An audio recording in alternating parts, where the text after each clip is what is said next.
Bueno, sí, por aclarar, yo hoy no estoy en calidad de miembro de la Enredadera, estoy en calidad del periódico con el que colaboro, que es El Salto Extremadura. Y me dedico a las cuestiones estas pues, de investigación, de megaproyectos, eólicas, fotovoltaicas y chanchullos varios. Y diciendo chanchullos varios ya me estoy posicionando, ya la estoy liando. Entonces, conociendo a María Eugenia y sabiendo que pasaba por aquí, como en la canción de Laute, dije, pues ya te quedas. Y dijo, pues bueno, pues me quedo.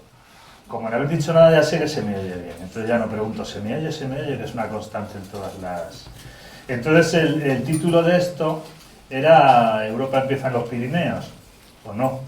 Y sobre todo yo iba más allá y decía, o empieza en Gredos, o empieza en Sierra Morena. Entonces, como ella ha sido diputada o europarlamentaria, a mí me gustaría preguntarle, sobre todo, y me pongo ya las gafitas, ¿cómo se caracteriza Extremadura en Europa? Es decir, ¿cómo esta periferia nuestra, cómo se ve desde allá? Luego hablaremos de qué se puede hacer por ella, pero ¿cómo la enfocas?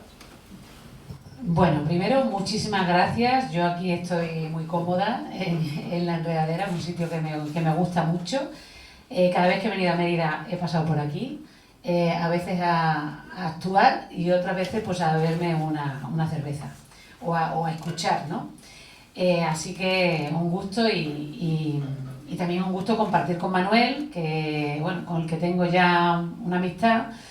Y bueno, sobre todo venir en el marco también del Salto, ¿no? Porque el Salto Extremadura yo creo que hace mucho y muy bueno por Extremadura.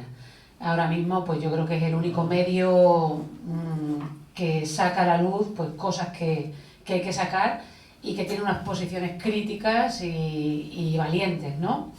Que bueno, en ciertos contextos no es fácil. Y yo, como soy de aquí, que soy de Llerena, pues que este no es un contexto fácil. Entonces, esto también me gusta, ¿no? Primero voy a intentar pensar porque esta pregunta, lo de si Europa empieza en los Pirineos, no es nada fácil de responder. Parece como una cosa así medio jocosa, pero bueno, no es fácil. Yo, dándole vueltas, pensaba, bueno, Europa empieza en los Pirineos y pensaba, bueno, pues depende de los momentos, ¿no? Por ejemplo, en la crisis económica de 2015, Europa, en efecto, empezaba en los Pirineos porque nosotros fuimos en realidad más bien víctimas del Pacto de Estabilidad, ¿no? Estuvimos bajo el control de los hombres de negro, la troika, y éramos como un lugar poco fiable. Éramos ahí muy periféricos, ¿no? En la, entre comillas, crisis de refugiados, sin embargo, Europa empezaba en Ceuta y Melilla, porque resulta que para la gestión de las políticas migratorias España es muy relevante. Para contener al vecino del sur, España es muy relevante. Para articular, por ejemplo, ahora los acuerdos que necesitamos tener con Marruecos, necesitamos también, entre comillas, tener con Marruecos en relación a todas estas cuestiones de carácter energético, España es muy relevante. Por lo tanto, para esas cuestiones, España empieza en Ceuta y Melilla. Ahora que tenemos esta guerra de Ucrania y que ha acelerado la crisis alimentaria y la crisis energética, pues yo creo que España también puede tener un papel importante. Depende, evidentemente, de cómo se jueguen las cartas. En la Unión Europea yo siempre he visto dos ejes muy claros. El noreste, no el norte y sur, que se dice así muchas veces, ¿no? Norte y sur. Bueno, yo creo que es noreste y suroeste. En el este de la Unión Europea también hay muchas periferias. Y ahí hay unas resistencias que son de carácter conservador. Está todo el eje de Visegrado, liderados por Polonia y Hungría, ¿no? Y todas las políticas reaccionarias desde el punto de vista de los derechos. En el norte, toda la parte del norte, están fundamentalmente las políticas neoliberales que lidera Holanda, Países Bajos, que es, bueno, como sabéis todos, pues un paraíso fiscal, ¿no? Que ha promovido permanentemente una Europa que fuera exclusivamente de carácter monetario o financiero, donde todo fueran préstamos con intereses y ellos rebañar, es así. Y hay también una política, a pesar de que parece que es liderada por el sur, en realidad es liderada por esa zona, una política muy xenófoba. Buena parte de las políticas antimigratorias proceden del noreste, ¿no?, que se consideran países de destino. Después está todo el suroeste, que en realidad es como el gran reservorio de Europa, muchas veces visto con una perspectiva colonial, ¿no?, del tipo, bueno, cómo conseguir recursos agrícolas y ganaderos, y cómo, del sector primario, y cómo conseguir ahora también, ¿no?, recursos que tienen que ver, pues, con las nuevas extractivas. Entonces sí hay un reparto de roles que es bastante claro, ¿no? Y España y Extremadura forma parte de una periferia europea, aunque no es la única. Yo diría que, no sé, Letonia y Lituania son bastante periféricas respecto de Europa, más que España a lo mejor, ¿no? Pero es cierto que nosotros somos, bueno, una periferia de Europa, y que se nos ve, y más ahora en este proceso, siempre y cuando, insisto, no juguemos las cartas adecuadamente, no parece que las estemos jugando muy bien, la verdad, pues se nos ve básicamente como, bueno, pues como una colonia de otros países, en estos casos pues de países del norte. Se nos ve como una colonia porque está claro que la apuesta que ha hecho la Unión Europea en Extremadura, fundamentalmente la Comisión Europea, pues ha sido convertirla en una fuente de recursos naturales, una fuente de recursos materiales, de esos que se necesitan para la llamada transición ecológica, y además en un espacio para excretar residuos. El macrovertedero de Salvatierra de los Barros, que va a ser, supuestamente, si se llega a construir, esperemos que no. Macrovertedero, ya empezamos con el macro. Sí, es todo macro. Esto es muy grande, El macrovertedero puede llegar a ser el vertedero más grande de la Unión Europea, ¿no? Entonces, claro, ahora mismo estamos en una posición en la que no necesariamente tendríamos que ser una periferia, porque tenemos recursos justamente, y por lo tanto podríamos jugar un papel protagonista y jugar bien las cartas. Pero claro, si empezamos a asumirnos como colonia, si empezamos a asumir el papel que se nos ha adjudicado desde la Comisión, desde el año 2014, que es desde cuando está esto en marcha, bueno, o sea, antes de la guerra de Ucrania, ahora la guerra de Ucrania lo que ha sido acelerar el programa, pero el programa ya estaba ahí, ¿no? Entonces, si nos asumimos así, entonces, bueno, pues sí, seremos una colonia en Europa, seremos ultraperiféricos. De todas maneras, yo, por apuntarte un poco, ¿se está oyendo el altavoz ahora? No. No tienes eco. No tengo eco, pero se me escucha bien, ¿verdad? Vale. Yo lo que pienso también es que Extremadura es un poco hija de cuestiones históricas que tienen que ver con su zona de frontera y por dónde está. Lo digo para que luego, cuando organicemos las cartas, sepamos también históricamente con lo que jugamos. O sea, Extremadura ha tenido la clase rentista más horrorosamente triste de toda Europa, por decirlo de alguna manera. Cuando tocó tener hierro, pues aquí no había, y tampoco había mar ni había puerto.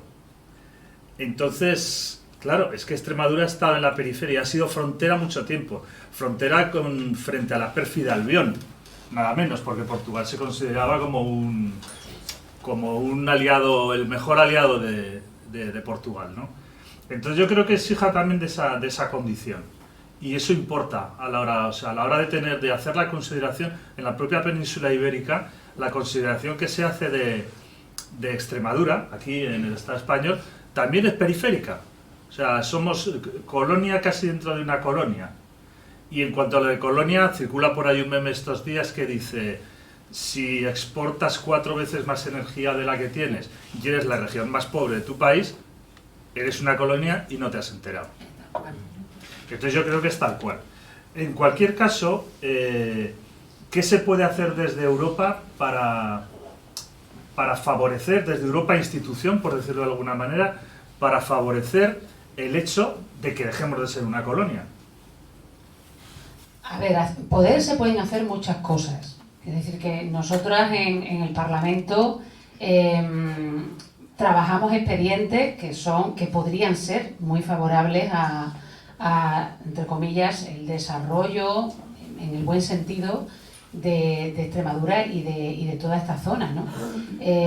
Por ejemplo, ahora mismo yo he estado trabajando en un expediente sobre desarrollo de zonas rurales a largo plazo, que es una estrategia que se va a diseñar y donde se contempla, bueno, pues articulación de servicios públicos, contención, solo contención, porque yo creo que el momento extractivista, es muy potente, no va a tener retroceso, no va a ser reversible, ¿eh? Entonces, bueno, contención de los procesos extractivistas, apoyo al sector primario, el relevo generacional, las mujeres rurales, que son las que arraigan población al territorio, ¿no? Porque si no hay mujeres, pues ni hay niños, ni hay jóvenes, ni hay nada. Y hemos trabajado mucho en eso, ¿no?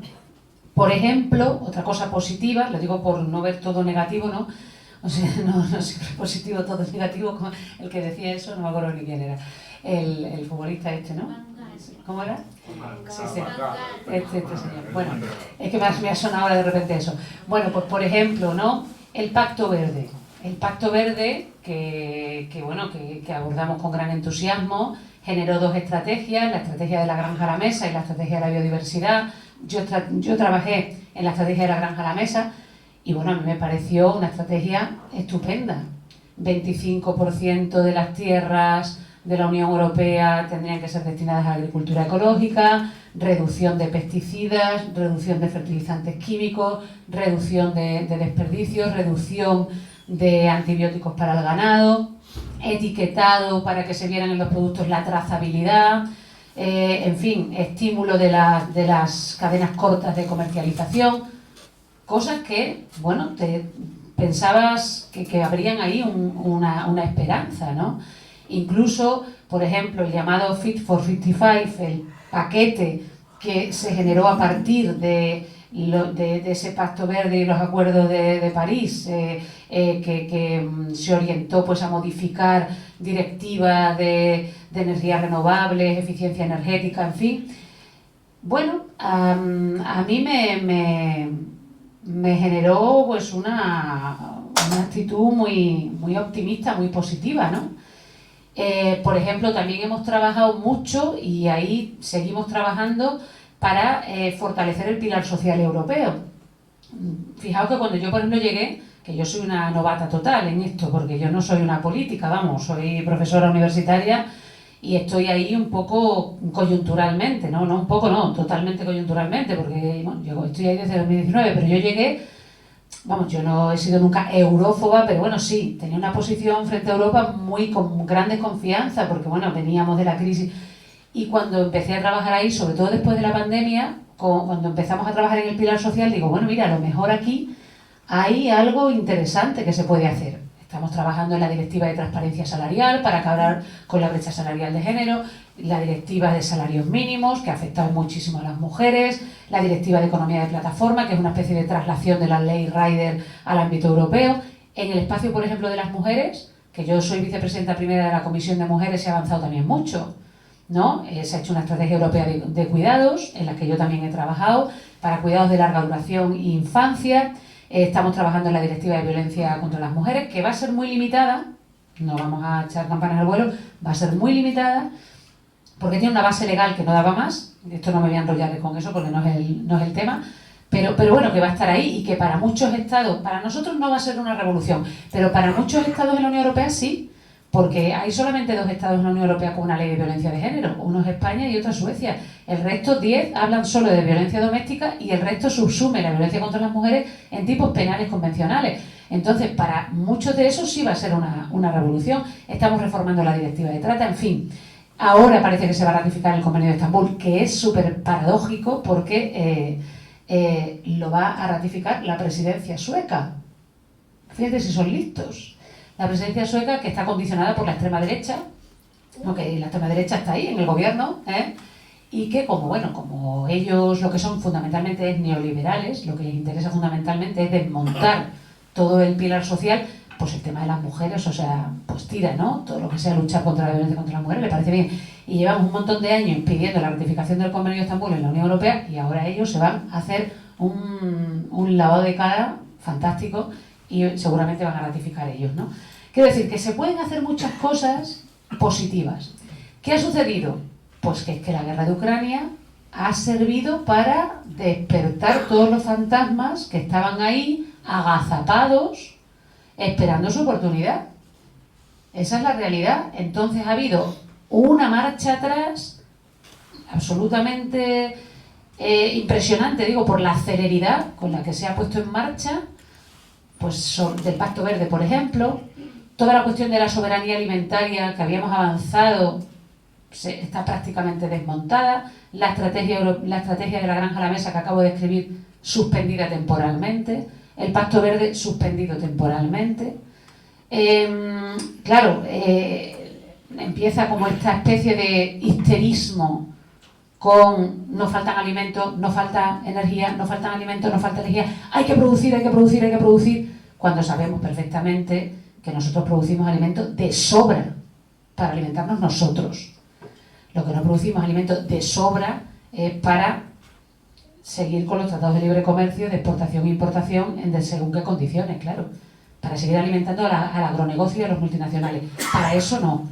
Esos son los que están ahora metiéndonos en la cabeza que estamos en un momento de crisis alimentaria y a la vez, especulando con los alimentos, subiendo, ¿no?, los precios. El informe de Oxfam, que no sé si habéis leído, es demoledor, ¿no? Abiertamente, son los intermediarios los que se están forrando, ¿no? Igual que las energéticas se están forrando, igual que se han forrado antes los bancos. En fin, la cuestión es que nos han metido en la cabeza que estamos en un momento crítico, que necesitamos producir más alimentos y además producir más energía. Y que como ya no podemos importar baratos esos alimentos o importar fertilizantes químicos, pues ahora tenemos que presionar sobre las zonas, ¿no?, sobre las zonas, digamos, entre comillas, despobladas, donde aún queda territorio, para estresar a esas zonas y empezar a tensionar, cuáles van a estar dedicadas a la producción de alimentos, cuáles van a estar dedicadas a la producción de energía. Y entonces, a Extremadura, ¿qué le ha tocado? Le ha tocado la producción de energía. Esto es llenar miles de hectáreas de tierra fértil, pues, con placas solares, tener más de 200 proyectos mineros, y otras barbaridades como el Elysium y otras locuras que se han reactivado también, digamos, al albur de esa especie de histeria, ¿no? Entonces, claro, yo creo que eso hay que desmontar hay que desmontar la tesis de partida, en primer lugar, y por supuesto hay que combatir el papel que aparentemente se nos ha adjudicado, porque es un papel, lo comentábamos con Manuel, ¿no?, de zonas de sacrificio, lo que en América Latina se ha llamado zonas de sacrificio, es decir, zonas destinadas a, como decía ahora mismo Manuel, producir y producir para exportar, ¿no?, y además a producir más energía, por ejemplo, de la que consume, 4 veces más, y además gestionar muchos más residuos de los que produces, mientras otras regiones están destinadas al consumo, ¿no? Entonces, ese papel hay que revertirlo, porque ese papel está apoyado fundamentalmente en que somos una zona más vulnerable, en la medida en que somos, digamos, entre comillas, más pobres y además es una región despoblada, con poca capacidad para resistir o para organizar una resistencia. Termino, porque sé que me estoy enrollando. Pero cuando llevamos a la plataforma Salvemos la Montaña, que yo me la llevé a Europa para hacer una petición a la comisión de peticiones, hoy creo que lo he contado en el máster donde he dado clase por la mañana.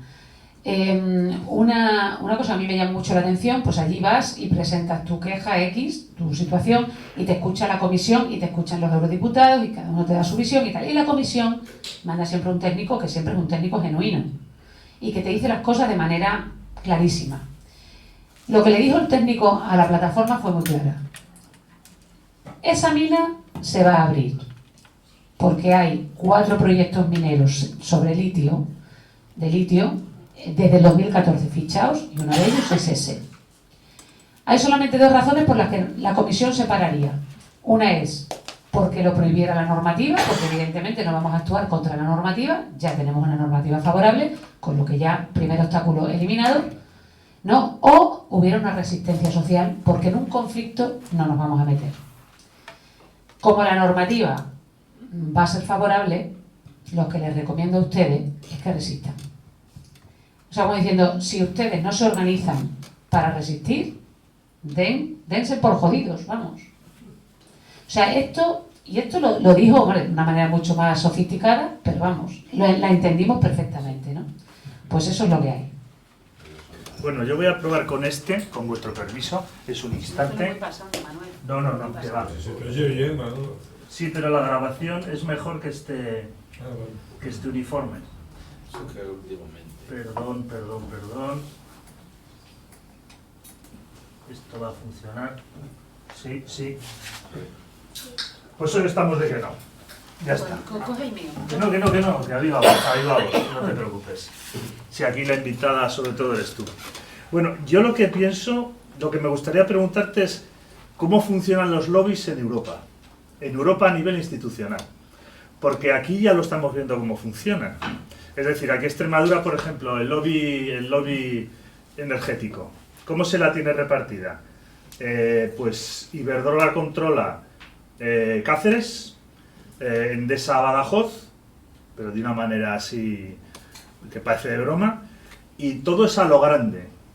O sea, cuando hablamos de megaproyectos, estamos hablando también que aquí, o sea, eso que dices tú, aquí se traslada, ese poder de los lobbies, del lobby energético, por ejemplo, aquí se traslada de una manera muy clara y muy evidente. Y se traslada con una formulación siempre a lo grande, que permite también que haya después una política de gestos. ¿Cómo es esa política a lo grande? Tenemos la Núñez de Balboa, la más grande de Europa, la planta más grande de Europa, y antes era Pizarro, o ahora es la Pizarro. La Núñez de Balboa y luego hicieron otra que hace sí. más grande todavía. Más grande, pero ahora viene la de Naturgy que va a ser la más grande de todo. El asunto es que aquí ya tenemos lo más grande de todo, porque todo es a lo grande, porque cuanta menor resistencia y más territorio, más a lo grande es. El asunto es que aquí morimos a lo grande, morimos de megaproyecto. ¿Qué pasaba antes con la energía eléctrica aquí, por ejemplo? Que ya había megaproyectos, pero no se notaban porque en fraude de ley se fraccionaban. Es decir, nunca pasaban de 50 megavatios una estación, digamos, por llamarlo de alguna manera. Pero es que la de al lado tampoco pasaba de 50, y la de al lado tampoco pasaba de 50, y la de al lado tampoco pasaba de 50. Y, por ejemplo, se llamaban, dime un nombre, Monse, de una estación... ¿De verdad? Sí. Extremadura 1. Se llamaban Extremadura 1, Extremadura 2, 3, 4, 5, 6 y 7. ¿Y sabéis lo que pasaba? Que eran como distintas, pero compartían subestación y línea de evacuación. Y el gobierno extremeño eso no lo veía. No lo veía. Sí, lo veía. ¿Sabéis? Julián, déjame terminar. Pues claro que lo veía. Pero hay un lobby, que está detrás de todo eso e influye para que también en lo regional, eso se pueda dar. ¿Qué es lo que pasaba? Que se adoptaba esa estrategia porque el gobierno regional, la administración regional, era más permisiva en su legislación, presionada probablemente por los propios lobbies energéticos, era más permisiva en la gestión de esos proyectos. Si pasaban de 50 megavatios o llegaban, pasaba a estar regulado por la Administración Central, que era no menos permisiva, sino que los plazos eran más largos de resolución. Entonces, ¿qué pasaba? Que aquí se quiere producir rápido, porque la pasta que viene de Europa viene y tiene unos plazos y hay que gastarla. Y se la gastan los de siempre. Es decir, aquí los lobbies están íntimamente unidos a que existan megaproyectos o macroproyectos.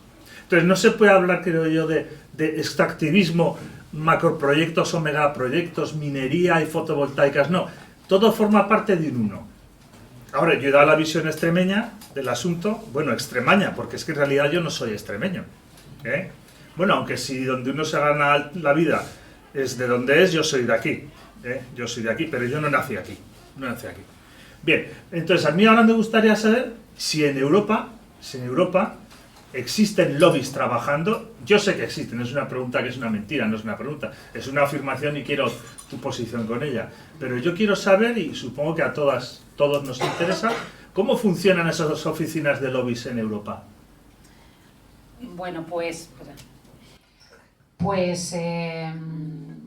funcionan muy bien, funcionan fenomenal. Sí, vamos a ver, una va a Bruselas y alrededor del Parlamento o de la Comisión hay edificios y edificios y edificios y todos esos edificios son oficinas de lobbies, todos. Los lobbies son miles, de todo tipo, también tengo que decir. La Iglesia tiene 3.000 lobbies registrados. Uy, me ha salido la idea. Ha sido por el tema de la Iglesia, ¿no? Y las universidades tienen lobbies. España, por ejemplo, hay una alianza con otras universidades, que está la Carlos III, que es la mía, pero es mini, pero si uno piensa en el dineral, que yo es que me dan ganas de llorar, porque nosotros hemos estado siempre mendigando, en la universidad mendigábamos, como mendigamos en la Universidad Española, se mendiga. Y los dinerales que se llevan las universidades en Holanda, en centros de investigación, pero millones y millones. Y sindicatos, por supuesto, organizados. Entonces, hay lobbies de todo tipo. Por supuesto, estos lobbies están registrados, se reúnen, digo, para que se vea cómo funciona en el día a día, porque a veces uno no se lo imagina, ¿no? Y por explicarlo bien. Estos lobbies, si tú, por ejemplo, llevas un expediente, fíjate, yo llevo un expediente que afecta a tal o cual tema, y afecta a temas energéticos, o afecta, por ejemplo, al sector primario o lo que sea. Por ejemplo, ahora yo estoy llevando un expediente sobre denominaciones de origen, y está muy afectado el vino, que es un mega lobby, pero un lobby que se juxtapone a otro lobby. Son lobbies como infinitos, ¿no? Mundiales, regionales, de Europa, españoles, pero todos metidos a su vez en consejo, que al final ya tienes un lío alucinante, en plan, pero ¿quiénes son estas personas? Esto es como bueno, pues estos llevan el expediente contigo prácticamente, a tu lado. Miran todas las enmiendas que se presentan, hablan con todos los ponentes, somos un ponente por grupo, somos 7 grupos, pues mínimo 7 ponentes. Si hay 2 comisiones, pues 14 ponentes. Bueno, pues hablan con todos, te visitan 40 veces, te brean a mensajes, te reúnes con ellos y tienes que informar de que te has reunido con ellos. Entonces esta enmienda, queremos que usted la vote, positivo. Algunos te mandan directamente el expediente con las enmiendas que tú vas después a votar, positivo o negativo, y te lo dan directamente. Positivo, negativo, abstención, positivo, o sea, como que simplemente tienes que ir y copiar. Claro, yo pues me puedo reunir con ellos, claro, muchas veces me reúno, les escucho, muy bien, claro, pues evidentemente hago lo que considero, ¿no? Pero hay mucha gente que yo creo que se imprime directamente lo que le ha mandado el lobby y con ese papel se sienta en su escaño y ejecuta. Y el lobby lo sabe, porque todas esas votaciones son públicas. Especialmente hay algunas que son a mano alzada, que es más difícil de detectar, pero ellos ya piden, normalmente cuando las enmiendas les interesa, piden que sean roll call vote, que es que sea digital. Esto es que se detecte que has votado, si positivo, negativo o abstención. Entonces, esto aplicable a Rusia, aplicable a Qatar, aplicable a Marruecos, pues evidentemente es así.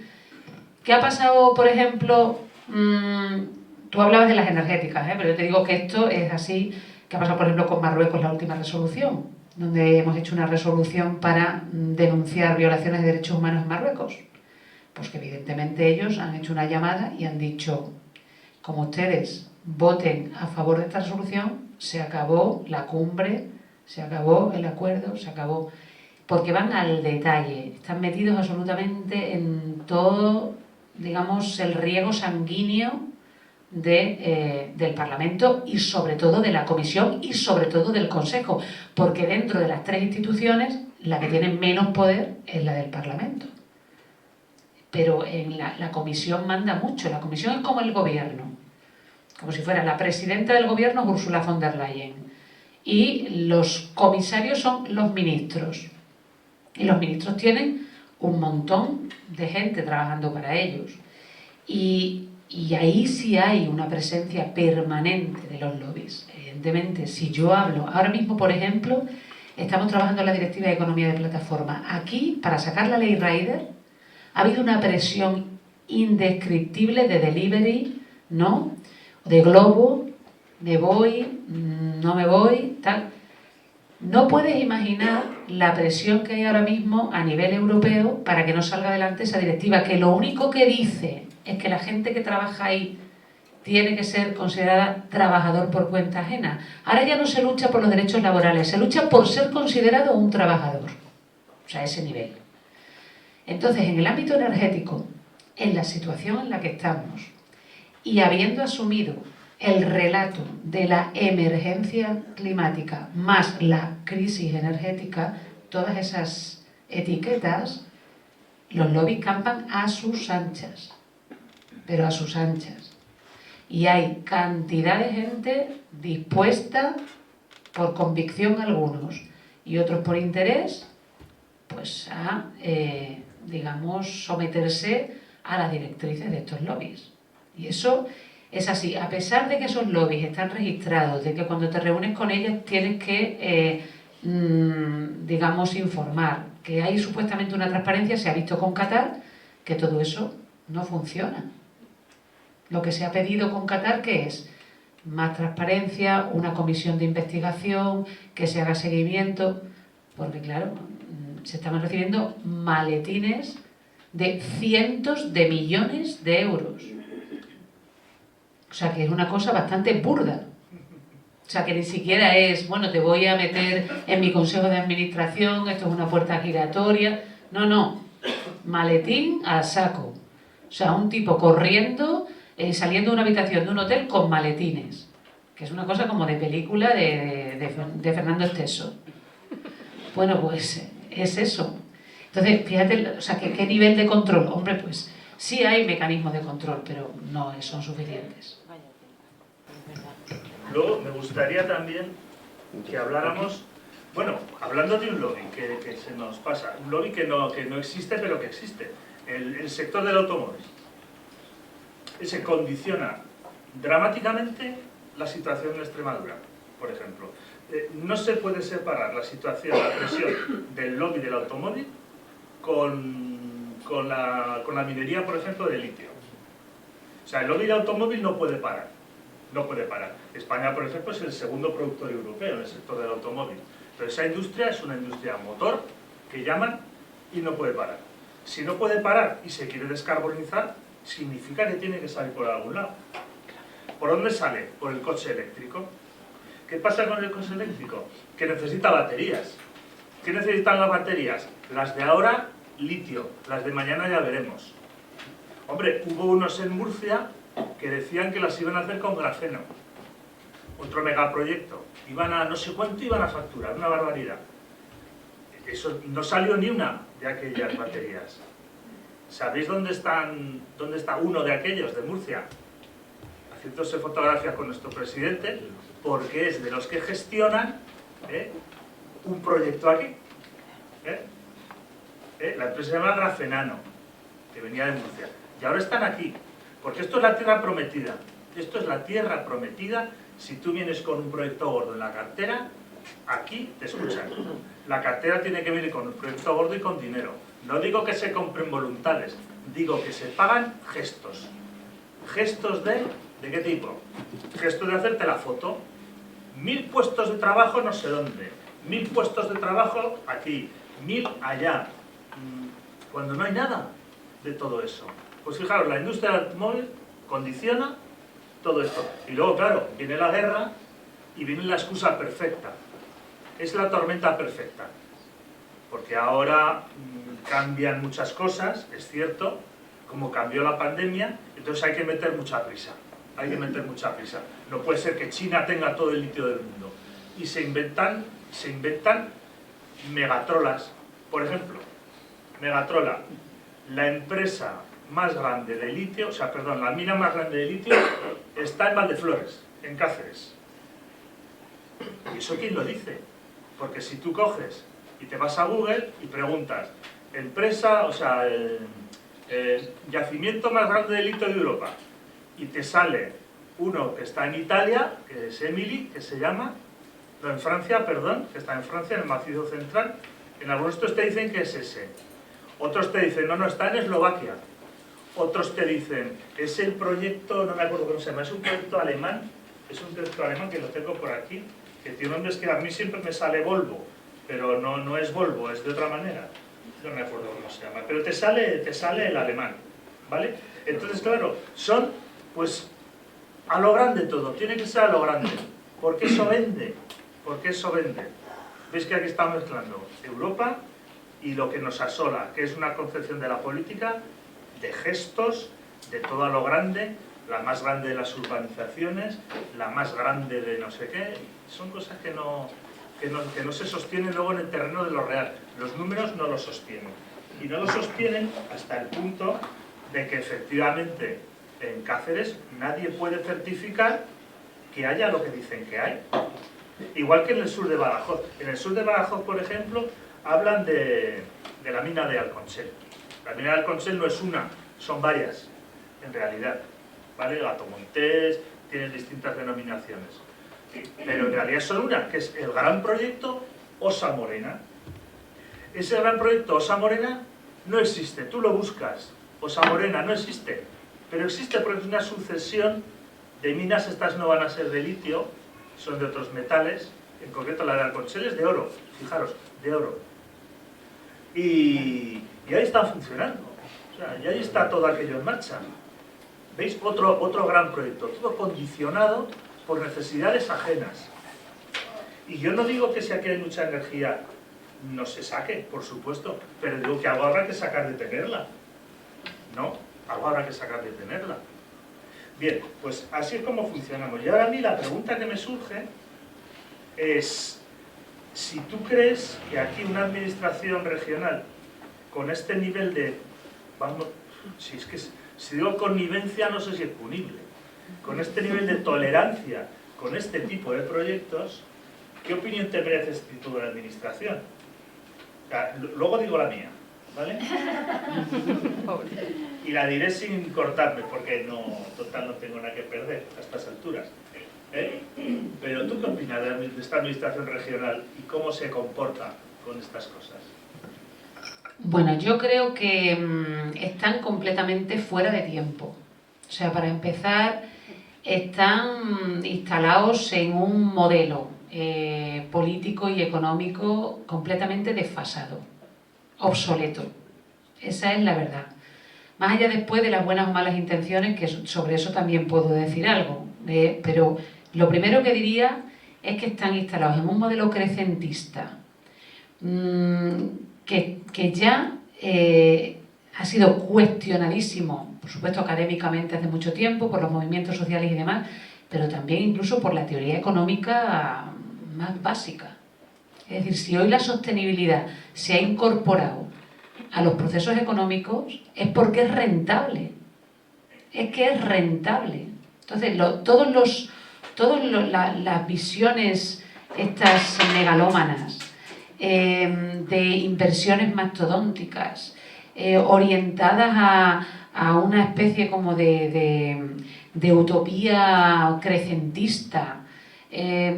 No, nos perdimos la primera revolución industrial y la segunda y la tercera y ahora no nos vamos a perder la cuarta, móntense en el barco. Pero vamos a ver, ¿no te das cuenta que en ese barco no se quiere montar nadie? Que está la gente bajándose del barco y que te estás subiendo tú.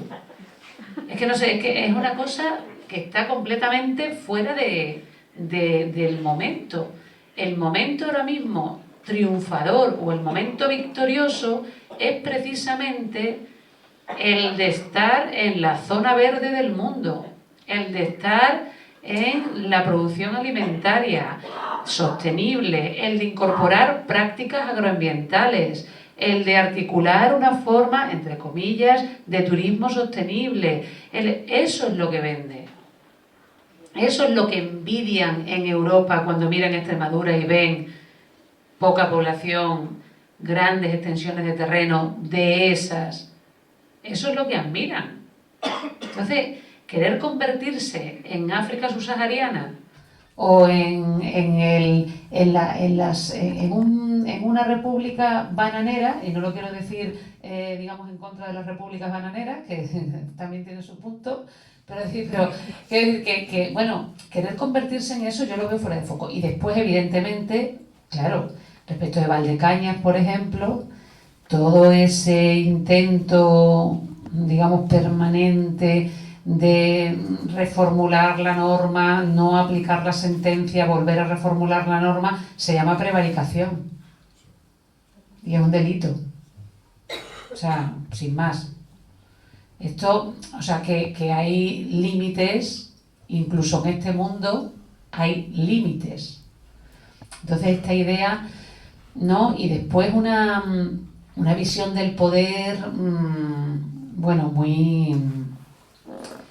¿no? Muy de dominación, muy machirula también, ¿no? Muy viril, ¿no? Muy excluyente, muy poco porosa, no sé, es una... No es, bueno, de hecho creo que en la última encuesta del CIS, junto con Madrid y no sé qué otro lugar, creo que era La Rioja, Extremadura figuraba como de los lugares donde los ciudadanos están más descontentos con la gestión autonómica. Y bueno, yo dije, bueno, menos mal, por lo menos la gente está descontenta, porque otra cosa ya hubiera sido hasta preocupante, ¿no? Mira, hablando de... Vulcan se llamaba lo de Alemania, que lo he encontrado. Cuando me he puesto las gafas aparecen las cosas. Hablando de Valdecañas, o sea, mi opinión de la administración regional es que es claramente connivente. Y que además yo creo que no tienen proyecto. Yo creo que no. O sea, a veces pensamos que detrás de todo esto hay un proyecto claro. Yo creo que no hay ningún proyecto. Porque aquí se mezclan lógicas de subsistencia en el poder con inercias de poder. 40 años de PSOE. Cuidadito, que son décadas. Y no hay tejido productivo ninguno. Porque se ha insistido en algo que es imposible. Eso también nos ha impregnado, y de eso hablaremos, nos ha impregnado a la izquierda, en algunas de las cosas que decimos. Pero yo creo que no tienen proyecto. Yo creo que su proyecto es la supervivencia, y si eso se asegura con muchas fotos y con muchas promesas, mejor. Y así funciona el asunto. Y luego, desde lo legal se funciona desde la connivencia, desde la prevaricación, desde cerrar los ojos, desde la presión directa sobre trabajadores que firman declaraciones de impacto ambiental negativas, por ejemplo, presiones directas. A su vez, de connivencia con ciertos lobbies, pues el lobby de cazadores no es trivial tampoco. O sea, otro día hacemos una charla sobre la coincidencia entre zonas de megacotos e incendios forestales. Y nos salen unas cifras curiosas. Cifras curiosas que a uno de mis compañeros le costó la mandíbula. Para que cuando hablamos de presiones sepamos de lo que hablamos. O sea, que no estamos jugando con todo esto. Entonces, megaproyecto interesante, como ejemplo de todo esto, Valdecañas. Porque Elysium es otra cosa. Elysium es un delirio con el que comparte letras. Pero Valdecañas es concreto. Con Valdecañas se modificó la ley del suelo y de ordenación del territorio de Extremadura. Y luego el Constitucional lo tumbó. Pero lo tumbó 8 años después, en el 2019. Pero se llegó a modificar para que cupiera Valdecañas. Se aprobó deprisa y corriendo que fuera PIR, Proyecto de Interés Regional, para coger de lado todos los condicionamientos medioambientales y poder colarnos. Ha habido sentencias del Tribunal Superior de Justicia de Extremadura en el sentido de un derribo parcial de aquello. El Supremo revoca y dice no, va a ser completo. ¿Qué sucede? Que la demolición, ¿habéis visto que se demuela nada? No, se recurre, pero lo cierto es que esa sentencia es una sentencia que ¿sabéis qué hace el gobierno de Extremadura? Dice, es que hemos hecho una encuesta, tuvieron ese cuajo, es que hemos hecho una encuesta, recordarlo, hemos hecho una encuesta y la encuesta dice que esto no se puede demoler. Suponer que yo os caigo simpático y a la salida me emborracho y mato a uno, pero como caigo simpático me condenan por homicidio, por homicidio culposo, porque no doloso, sino, venga, me condenan y el juez, como sabe, dice, pues voy a hacer una encuesta en la enredadera. A ver qué se hace con la sentencia. ¿Os imagináis eso? Pues eso pasa en Extremadura. Y hay prensa que lo cubre todo eso. Que lo cubre no en el sentido de que lo cubre porque lo cubre, que lo cubre con su manto. Con su manto. Ahora coges algunos periódicos, no señalo porque solo hay 2 y me sobran 8 dedos, que tú los lees y es un fotorreportaje. Es un fotorreportaje. Sobre todo lo están dando todo con Cáceres, con la mina de Cáceres. Pero también con Elysium Energy, o sea, con Elysium Energy, digo yo ya. Con Elysium Fantasy, le vamos a llamar. ¿No? Es terrible. Y luego resulta que todo esto, la culpa de que si te opones a esto, eres el culpable de que Extremadura no funcione. Porque se ha metido en el tejido social la idea de que Extremadura solo puede funcionar con tirones de este tipo. A lo grande, ¿sabes? De 1000 en 1000 los puestos de trabajo. Luego hablamos de Elysium, no hay problema, que ahí lo tengo apuntado. Elysium en la Siberia, Elysium City. Luego comentamos. Pero así es como yo lo veo, todo esto. Connivencia, que va...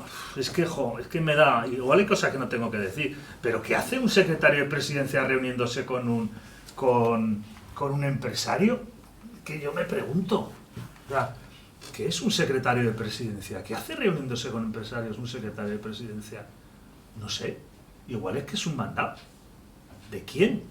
¿Por qué? O sea, ¿cómo organiza el gobierno, la Junta de Extremadura, estas cosas? No lo sé.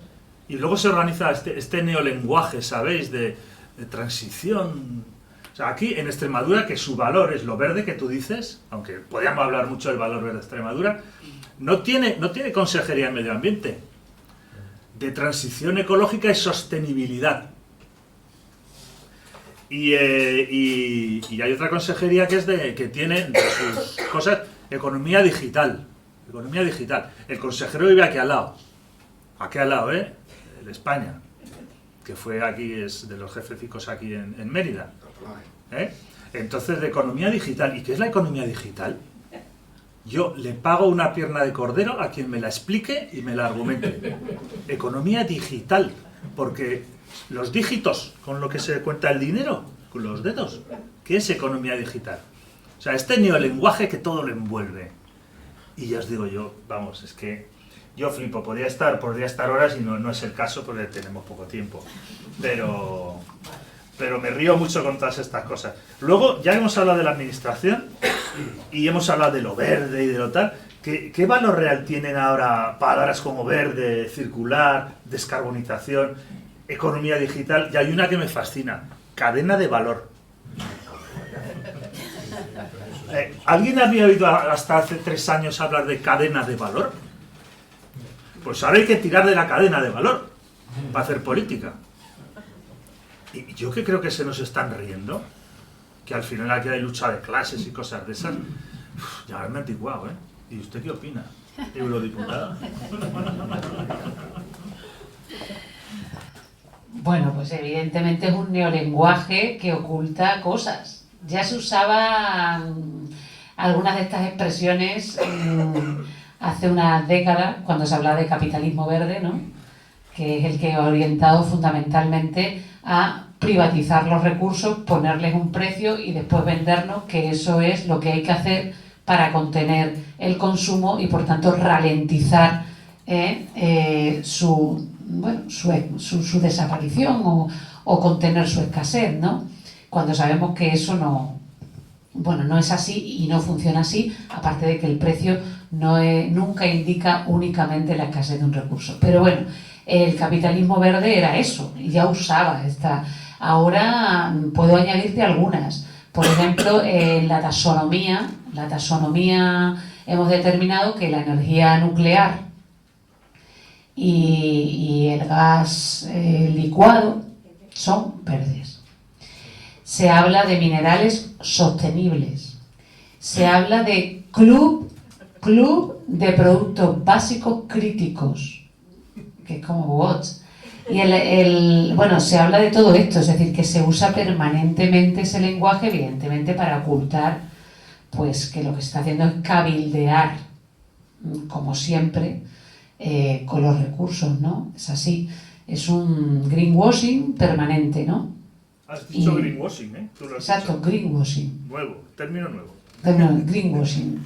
Que bueno, pues eso, ¿no? Verdear, y con eso pues se va colando, ¿no? Todo es por la transición ecológica y digital, que ahora siempre va junto, cuando justamente van en direcciones contrarias, pero parece que van juntas. Transición ecológica y digital ya es una contradicción en sus términos, pero sin embargo van siempre como los dos objetivos, transición ecológica y digital. Entonces ya vas interiorizando que son dos cosas compatibles y que la idea es hacerlas compatibles cuando son incompatibles. O sea, son son tendencialmente contradictorias, ¿no? Es igual que, por ejemplo, crisis alimentaria y energética.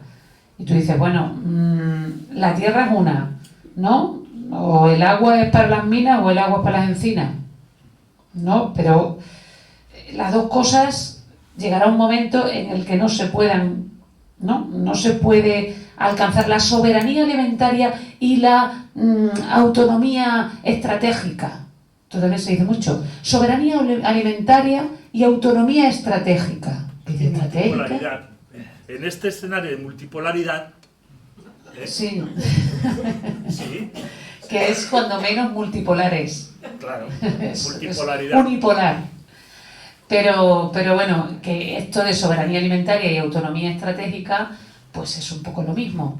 Da la sensación de que se pueden conseguir las dos cosas a la vez y en la misma medida. Y ni se pueden conseguir a la vez ni se pueden conseguir en la misma medida porque hay un punto en el que son tendencialmente contradictorias. Pero en lugar de explicarlo así, pues no, pues es eso, te hacen una cuadratura del círculo y empiezas a incorporar con normalidad cosas que son paradójicas. Pero esto se hace, continuamente, y la Unión Europea además es súper especialista, porque es que ponen las etiquetas, convierten todo en un eslogan, hacen branding y directamente empiezan a construir un relato a partir de ahí. Son los grandes constructores de relatos, ¿no? Y ya sabemos que, esto pues cala, es así, cala, ¿no? Porque ahora mismo, por ejemplo, la lucha contra el cambio climático. Yo, por ejemplo, hice mi tesis doctoral sobre el derecho al medio ambiente. La defendí hace 23 años. Empecé a trabajar en eso en el año 94. Siempre he tenido muy claro que no se puede hacer una lucha contra el cambio climático desgajada del resto de cosas.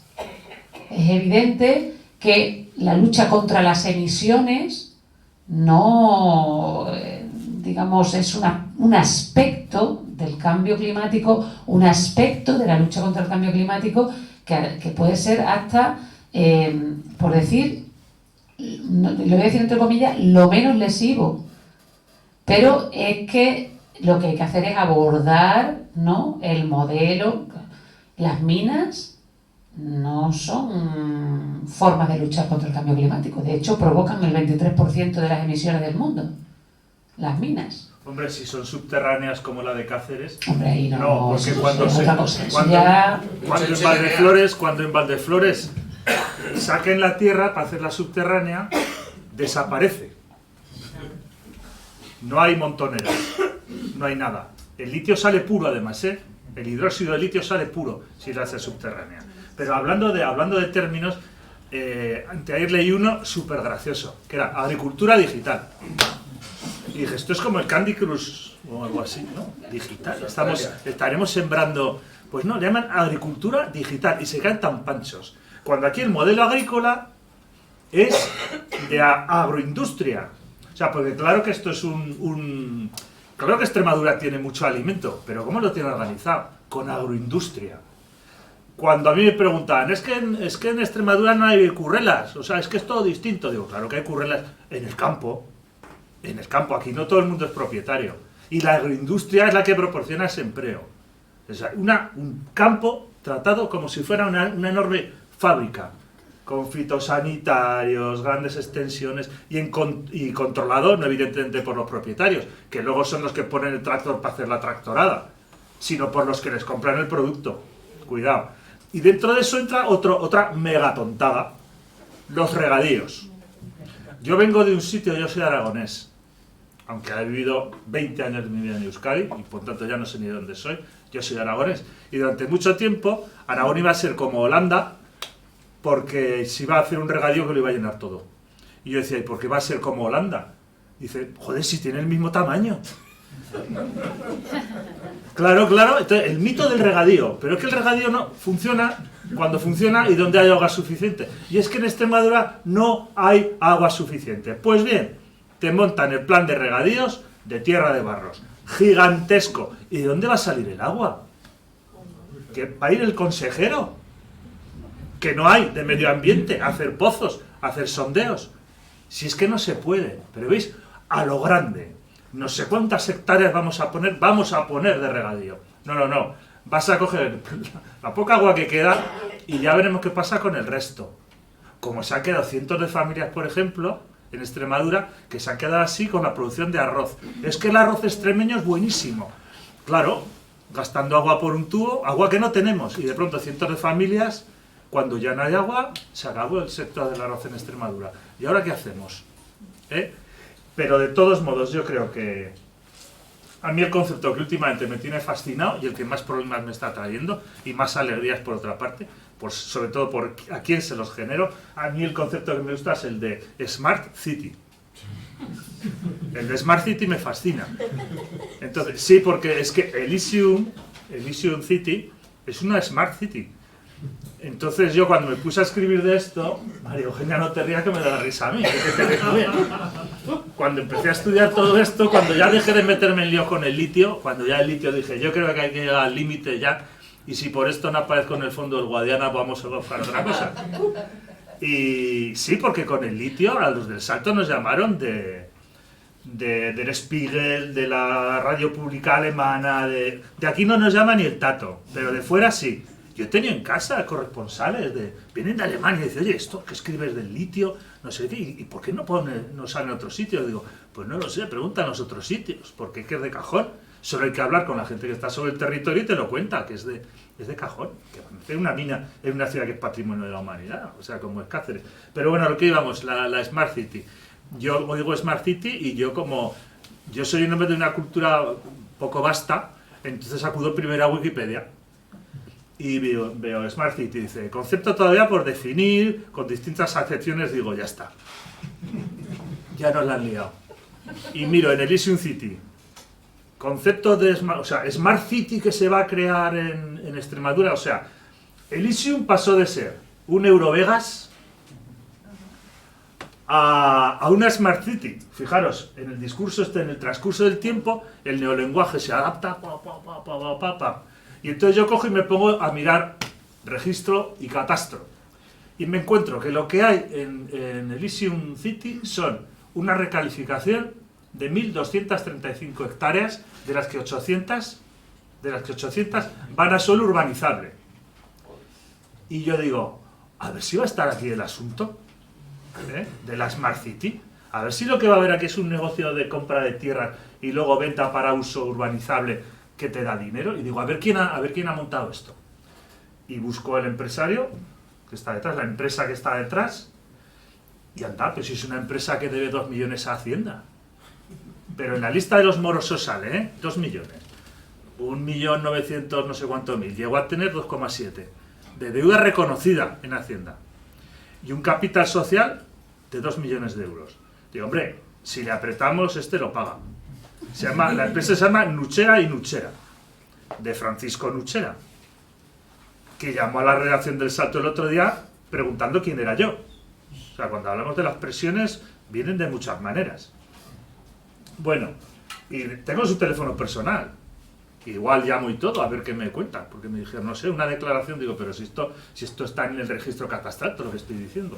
Pues bueno, resulta que lo miro y digo, si es Nuchera y Nuchera, 2 millones, o sea, nos quedamos como estamos.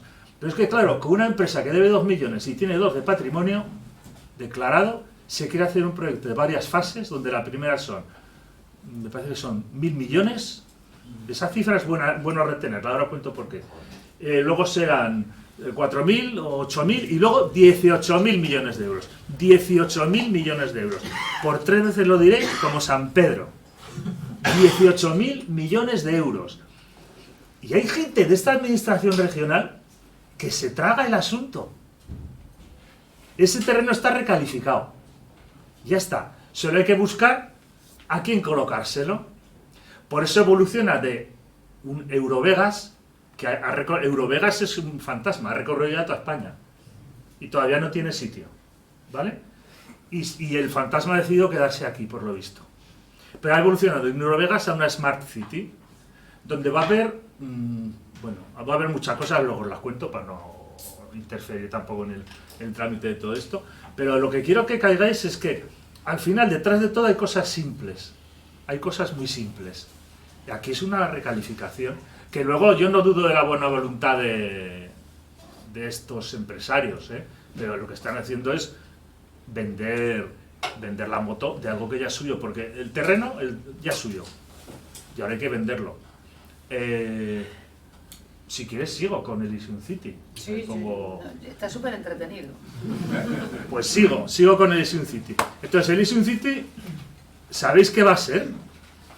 ¿Alguien sabe qué va a ser? No lo sabe nadie. ¿Sabéis por qué? Porque depende del operador que venga. El operador, ese es otro concepto. El operador es el que va a poner la mosca. Y va a hacer algo en ese terreno que ya está comprado y que alguien se lo va a colocar. Nuchera y Nuchera. ¿Cómo no? El de los 2 millones de euros de deuda. Entonces, ahora estamos con un operador, Core Alpha, que dice que se lo queda. Que se lo queda. Vamos a pensar que se lo ha quedado. Pues ahora ese operador decide para qué va a ser. Pero decide para qué va a ser. Pero de entrada, y esto es un resumen de todo lo que hemos visto hasta ahora, de entrada, ¿qué ha sucedido? Que se ha aprobado la Legio, una ley aquí, que dice que espacios de ocio de más de 1.000 millones de inversión inicial tienen determinados beneficios impositivos. Hasta un 80% de exención de lo que va, si se montan instalaciones de juego. Qué curioso, ¿no? Hostia, 1.000 millones es lo que cuesta justo empezar a trabajar en Elysium City. O sea, se ha hecho una ley a medida, la Legio. Se ha hecho para eso, no se ha hecho para otra cosa.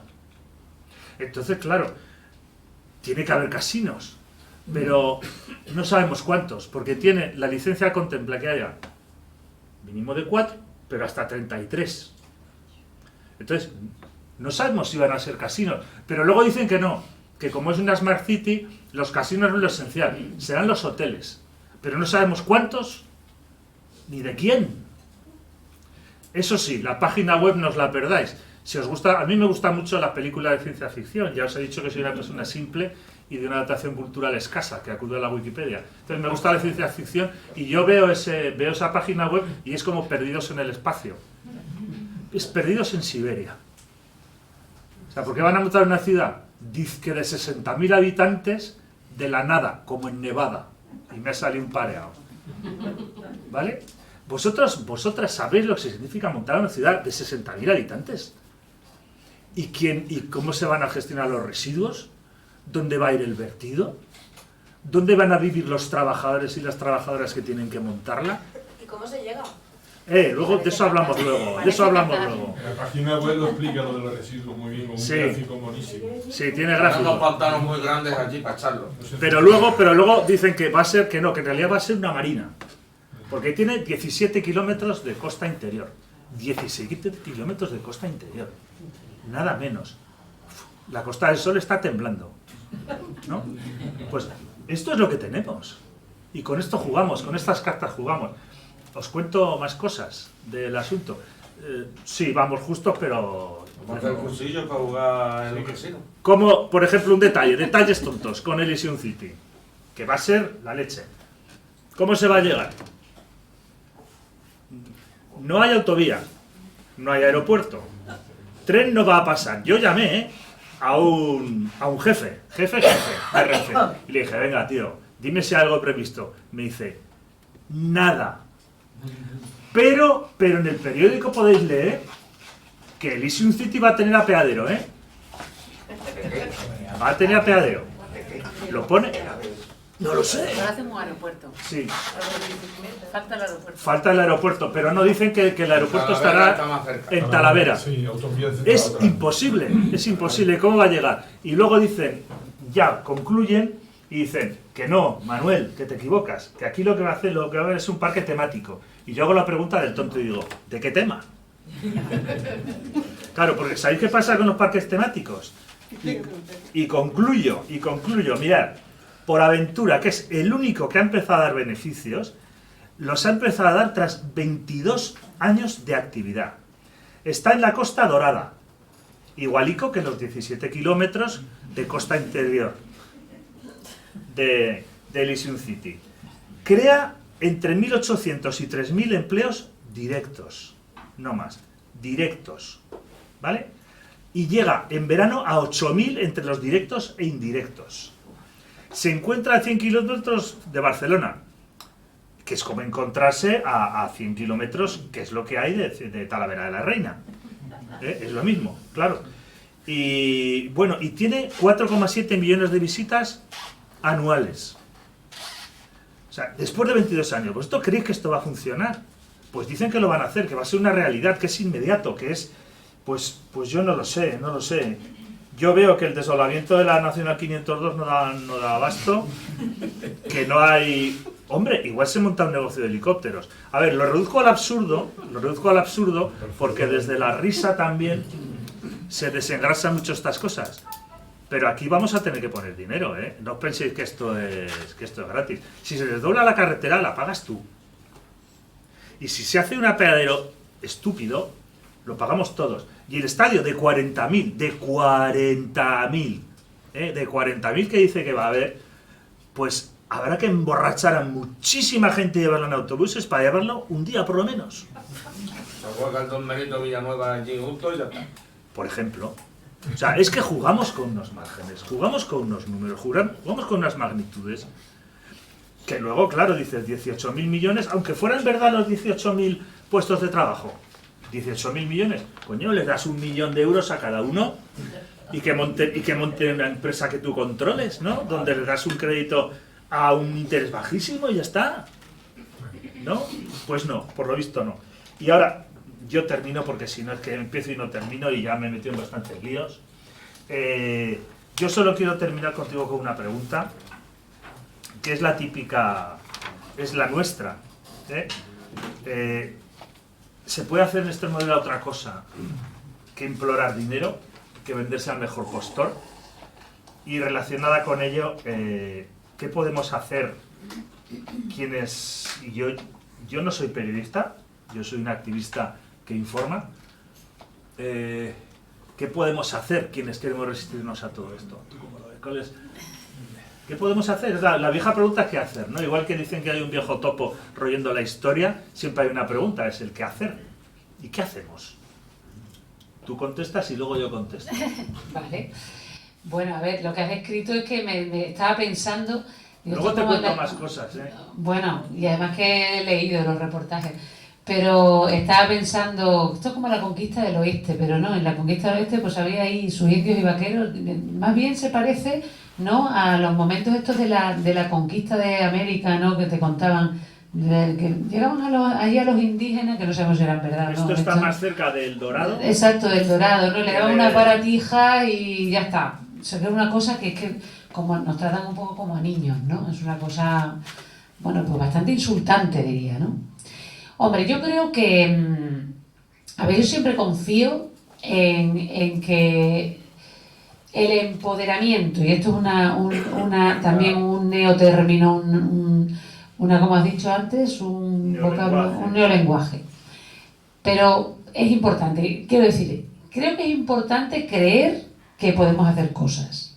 O sea, puede ser una forma de autopersuasión, un poco ahí el mindfulness, pero sin embargo creo que es esencial. Hoy también lo comentaba en el máster en el que he estado esta mañana. Creo que es importante que nosotros seamos conscientes de todo lo malo que nos pasa o de lo malo que nos ha pasado, pero no solo, sino que también seamos capaces de hacer una construcción esperanzada y positiva de nuestra capacidad y de las posibilidades reales que tenemos de cambiar cosas. Y para cambiar cosas lo primero es que hay que creer que se pueden cambiar.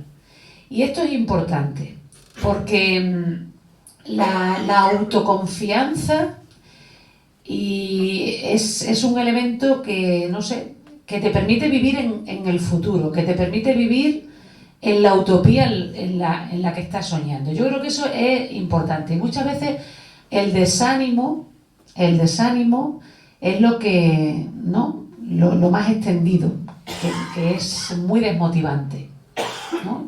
Produce mucha desmotivación. Entonces yo creo que eso es importante.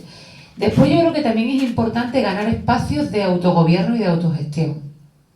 O sea, pero claro, eso también se gana cuando el previo es podemos hacerlo, ¿no? Podemos hacerlo. Y espacios de autogobierno y autogestión son esenciales, porque nadie te da nada, nadie te regala nada. Todos los derechos que tenemos son derechos que son el producto de luchas concretas de personas concretas que han dejado detrás un rastro de sacrificio, dolor, cuando no muerte y cosas peores. Entonces hay que conquistar de alguna forma los espacios, y yo creo que para eso hace falta autoorganización, ser capaz de organizarnos, porque evidentemente los únicos que pueden ir solos son los que, digamos, no son vulnerables. La gente que es más vulnerable tiene que ir acompañada. Eso ya es una lección histórica, ¿no? Entonces, la organización es importante. Yo creo que las sociedades más resilientes y las sociedades además más propositivas son las que están mejor organizadas, civilmente mejor organizadas. No hablo de partidos políticos, ni hablo de instituciones, sino hablo de organizaciones de la sociedad civil. Yo, por ejemplo, creo que en Extremadura hay una gran ausencia de organización. No sé si me equivoco, pero creo que falta asociacionismo. Este espacio, por ejemplo, es un espacio bastante único. ¿Cuántos espacios, pregunto genuinamente, cuántos espacios hay como este en Mérida? Yo creo que ninguno. Pero ¿cuántos espacios hay como este en Badajoz, provincia? Bueno, ¿cuántos? ¿Cuántos espacios hay como este, sin embargo, en Cataluña o en el País Vasco, tú que has vivido allí? Yo creo que hay sociedades que también tienen una mayor cultura de la organización, y la nuestra está muy desagregada, muy fragmentada, y yo creo que es importante que vayamos creando tejido y creando vínculos, y eso yo creo que es importante.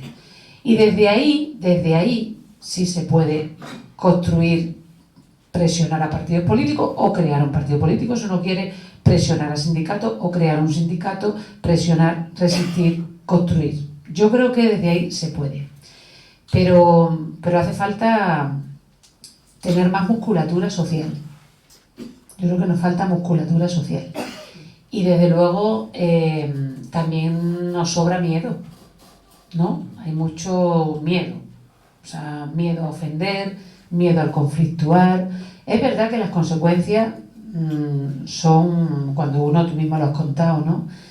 Cuando uno da un paso adelante, aunque sea para ir al registro y decir algo que es incluso de público conocimiento, pues las consecuencias suelen ser desproporcionadas.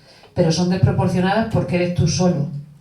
Si fueran muchos como tú, no serían tan desproporcionadas.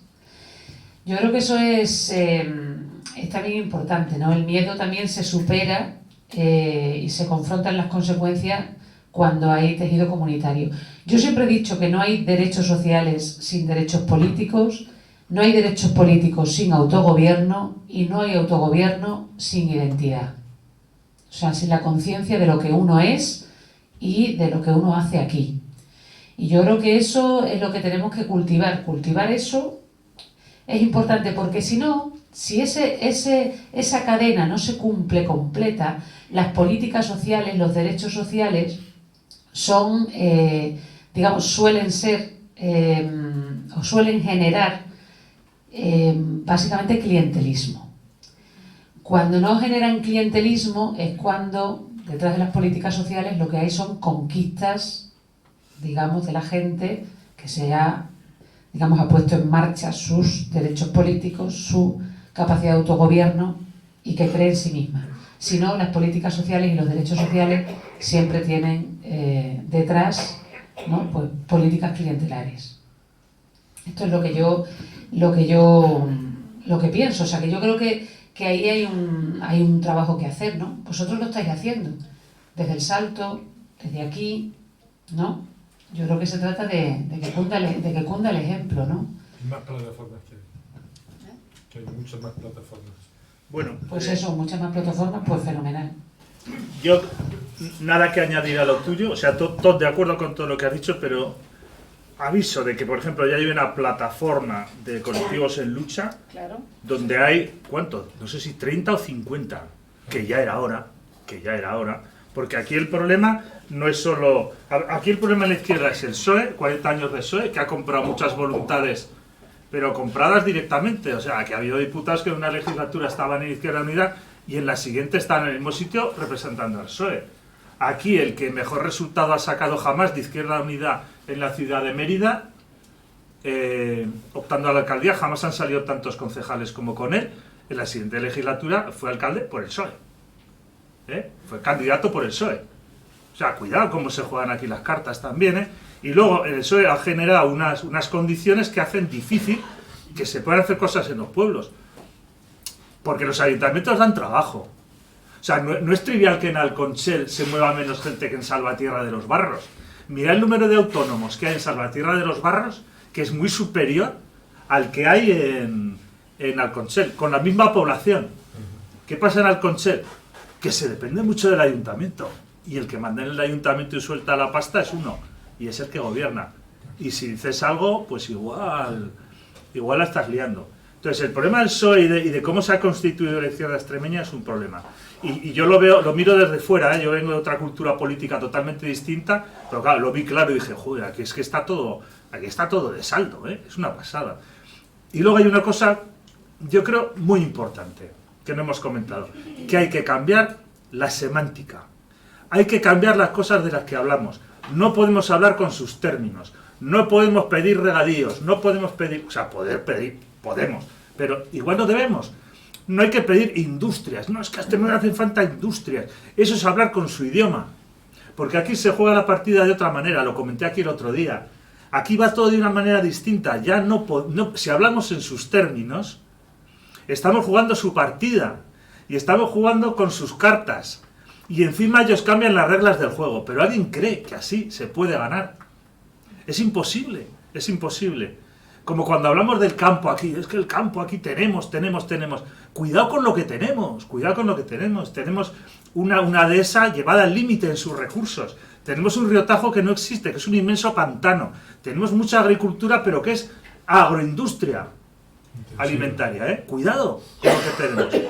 Y luego La alternativa no es hacer una Arcadia feliz de ecoturismo tampoco, ¿eh? Porque es que hay muchos peones y trabajadoras del campo también. Entonces, lo que hay que hacer es esa reformulación, porque si no, la estamos liando. Y luego siempre, siempre, siempre, el viejo lema, ¿eh? La unión hace la fuerza. Y otro muy importante, 100 patas en la calle y una en el Parlamento, en las instituciones. Sin eso no somos nada. Sí, totalmente. No somos absolutamente nada. Fijaros qué ha supuesto los cambios, y aquí ya es toda para otra charla. Damos otra charla otro día, o un debate sobre cómo está la izquierda y qué es lo que le pasa. Y por qué la vía institucional ha devastado muchas organizaciones también. Y por qué la vieja izquierda tiene esas resistencias a lo nuevo. Cuando hablas de esto y te dicen, no, aquí hay que hablar de lucha obrera. ¿Me lo van a decir a mí, que soy sindicalista toda mi vida? Pues no, igual también hay que hablar de género, ¿no? O de decrecimiento. Y dirán, es que eso díselo en un pueblo. No, pues es que hay que decirlo, porque es que si no nos van a ganar la partida. Es que es como si te sientan a jugar al póker, no conoces la baraja, no sabes las reglas, encima no eres muy astuto y eres el único en la mesa. Y son un montón, pero así se va a ganar. Y a veces somos dos y encima peleados. Porque nuestro objetivo es darle al otro, al de al lado, no al que tenemos enfrente. Yo así lo veo. Y con esto, como decía, lo digo siempre, el borrachín de mi barrio decía, y con esto concluyo. Y con esto concluyo.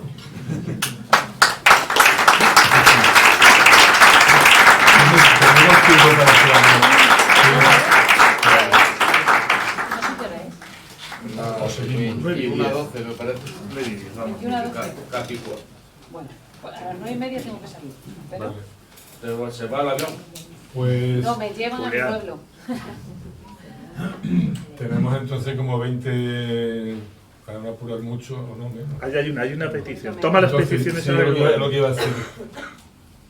¿Quién ha pedido la palabra? Yo, servidor. Chemi. ¿Alguien más?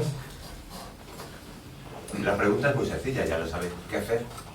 ¿Qué hacemos nosotros los de la ciudadanía, los que vivimos en los pueblos, los que nos enfrentamos todos los días a estos bestias? ¿Qué hacer frente a esa estructura europea y frente a ese mundo que nos acabas de contar? ¿Respondo o espero?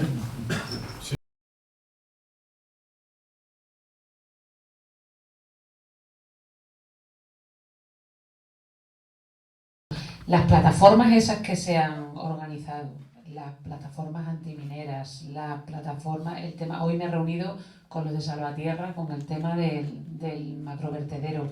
O sea, todo eso que es relativamente nuevo, eso es muy positivo.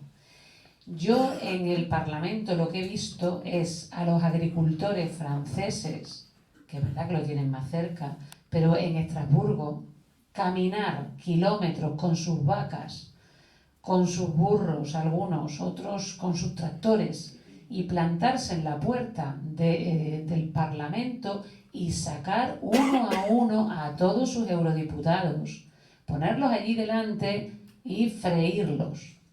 Y he visto a los agricultores también franceses, que los habréis visto todos, y con esto no es que esté llamando, digamos, a quemar la ciudad, pero bueno, no sé si habéis visto las performances que hacen, ¿no? Desde verter el estiércol en la puerta del ayuntamiento, están súper organizados, están muy articulados y son una fuerza impresionante. El otro día estuve en la manifestación en París con el tema de las pensiones y eso lo van a parar. Lo van a parar. Es una fuerza alucinante en la calle. Estoy muy de acuerdo con lo que decía Manuel. Las instituciones son necesarias, por supuesto que sí. Desde algún lugar pues hay que tomar decisiones en tiempo y forma y gestionar, por supuesto que sí. Pero las revoluciones se hacen con las piernas y se hacen en las calles. Ahí se hacen las revoluciones. Y la gente, insisto, como nosotros, normales y corrientes, pues nos tenemos que unir a otros y organizarnos. Yo creo que ese, de verdad, y es que hay que creer en eso, primero porque es lo que tenemos, y segundo porque verdaderamente es efectivo. claro que tiene consecuencias a veces desproporcionadas, claro que actúa a veces la policía. Bueno, yo en muchos casos he llegado a pensar, Extremadura, vamos a acabar siendo los aborígenes de Europa, ¿no? Como los pueblos originarios que están en América Latina resistiendo contra las multinacionales, contra las extractivas, y se están provocando desplazamientos de población y hasta asesinatos, ¿no? Muchos, en Colombia, en Centroamérica, en México, ¿no? Y que esos asesinatos están auspiciados por las propias extractivas y las propias multinacionales. Y eso, mira, Berta Cáceres es un caso que ha trascendido, pero hay muchísimos otros, ¿no? Y hay muchas mujeres, además, ahí, en primera línea, muchísimas mujeres, todas las llamadas defensoras ambientales, defensoras del territorio. Es que nosotros tenemos que asumir eso, que para resistir ese envite, que está muy determinado, que es muy claro, que está muy desesperado, que es probable que no, digamos, retorne, o sea, que no dé marcha atrás, vamos a tener que resistir de forma organizada, arriesgándonos en muchos casos, bueno, pues a lo mejor a padecer. Pero yo creo que es el camino, la verdad. No, aparte de que evidentemente es bueno llegar a las instituciones, es bueno votar adecuadamente, es bueno echar de las instituciones a quien corresponda, es bueno sindicarse, ¿no? Es bueno, que yo no soy, vamos, siendo eurodiputada menos, ¿no? O sea, que yo creo en las instituciones, creo que desde las instituciones se pueden hacer cosas, pero las instituciones solas no pueden. O sea, eso es de 2 más 2 son 4. Y cuando pueden es porque no están solas, sino porque están acompañadas de multinacionales, empresas, industrias. No están solas tampoco, no tienen gente en la calle, pero tienen gente en otros sitios. Y crear tejido social, muy importante, y creerse que es posible hacerlo. Esto es un lujo. Aquí no hay que preguntar si se puede hacer un acto. Se nos dice, oye, que voy a hacer un acto, que me tengo que juntar. Porque se hace una exposición y por la mañana se reúnen los jornaleros. Y esto lo paga la gente. Y cuando empezamos, ¿sabéis lo primero que nos preguntan desde la vieja izquierda? Dicen, ¿y esto quién lo paga? Esta mentalidad de la subvención, del secreto, de algún sitio vendrá. Y se hizo con estas manos que veis, y muchas manos de compañeras y compañeros. Y se hacen, pues, cientos de actividades de todo tipo. Imaginaros una enredadera en cada pueblo grande de Extremadura. Que es posible, que se puede, que nadie creía que esto funcionaría. El Salto Extremadura, se nos rieron al principio. Una edición extremeña. Una edición extremeña. Ah, se nos reían aquí, no fuera. ¿Sabéis cuántas lecturas tuvimos el año pasado? 1.200.000. 1.200.000 lecturas. Imaginar que hubiera más gente como la de aquí que se lo cree. No digo está hecho, pero es fácil hacerlo, es fácil. De verdad que aquí no nos morimos. Y luego vienen consecuencias, claro que vienen consecuencias, pero es que, ¿qué queremos? ¿Que los cambios nos lleguen del cielo? Tampoco es una desgracia. Yo mismo estuve 2 años en prisión con otra lucha hace años. Y no me veis un ser desgraciado ni abatido por lo que sucedió. Y perdí años importantes de mi vida. ¿Y qué? Aquí estoy contándolo. Y animando a que nos animemos, no a que vayáis al talego. Tenemos 3 palabras pedidas y luego yo también.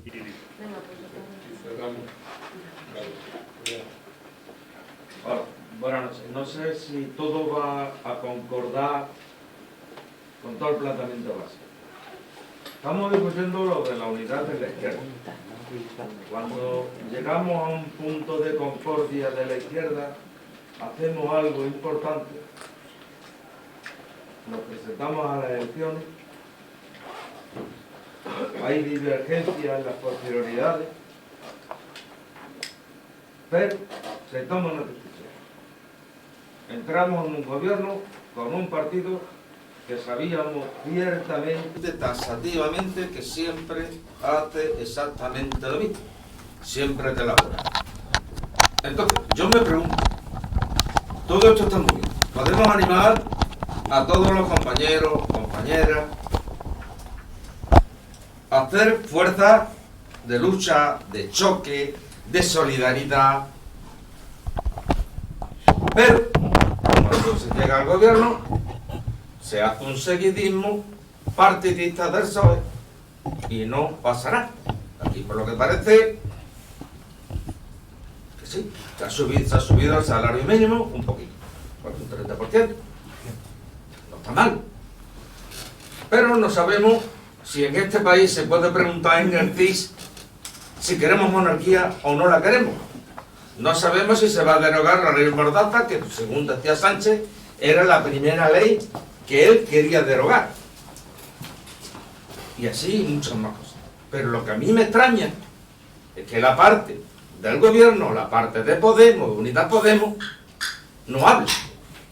Yo no sé si a nivel de del Parlamento Europeo habrá directivas o directrices que obliguen a hacer un seguimiento. Pero lo que tengo muy claro es que al lado, en los parlamentos autonómicos, cada uno va por un lado. Bueno, aquí no sabemos, aquí llegamos a tener 6 diputados, nos quedamos con 4, 2 son de otras formaciones, y aquí parece ser que está la gente muy contenta porque esto está funcionando muy bien. No sé si a nivel interno de la organización. De eso se habla. Porque lo que está muy claro es que la gente está muy llena. Está tupía. Tupía. Y esto sí que es un apelativo muy extremeño. Está llena, hasta llega un momento de maldad. No sé si que lo hacen a conciencia para joder a los demás. Y eso sí que es un problema. Porque dentro de 4 días van a pedir votos. Y a algunos les van a hacer unos cortitos de manga muy apropiados. Y creo que se lo merecen. ¿Qué te parece? Coge todas las preguntas. Cogemos todas las preguntas y respondo rapidito. Sí. Manolo. Manolo, yo soy Paco. Digo, Paco, perdón. Pues hablabas antes de la necesidad imperiosa. Paco, pregunta y Sí. luego Agustín.